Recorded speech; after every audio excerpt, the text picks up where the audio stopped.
Кога луѓето се засакуваат, се отсакуваат и се оставаат. Тоа никогаш нема врска со никакви зборови.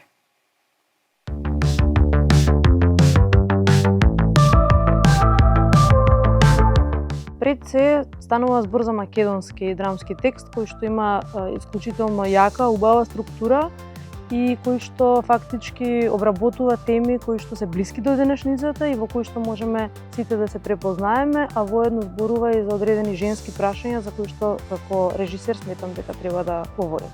Станува збор за тема која што опфаќа приказни на жени и која што е фактички една симфонија на женски гласови, кои што ние сме должни да ги чуеме, бидејќи слушањето на женските гласови представува единствен начин за еманципација и градење на општество во какво што сите сакаме да живееме.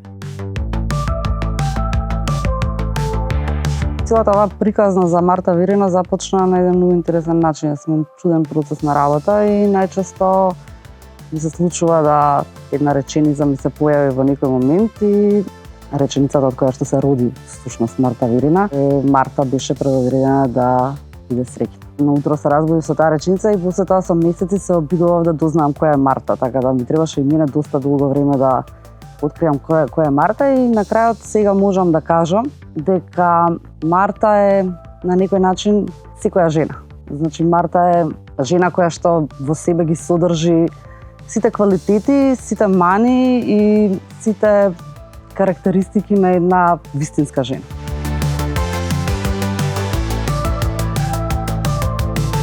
Значи ова е една представа која што сака да им каже на луѓето дека да се биде среќен е работа на избор. Бидејќи судбина не постои таква каква што луѓето ја доживуваат.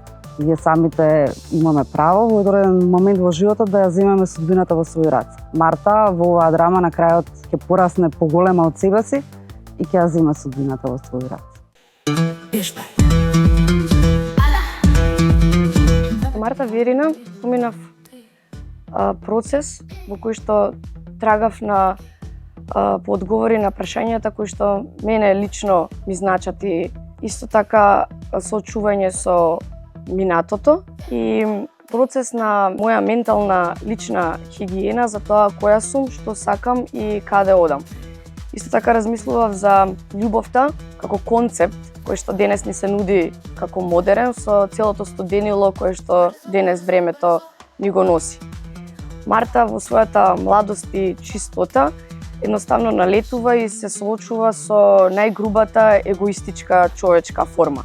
Таа е сама, се плаши и превентивно действува заради тоа што во секој миг од нејзиното постоење чувствува болка и празнина и не би сакала таа да ја одрази на некое друго невино кревко човечко битие.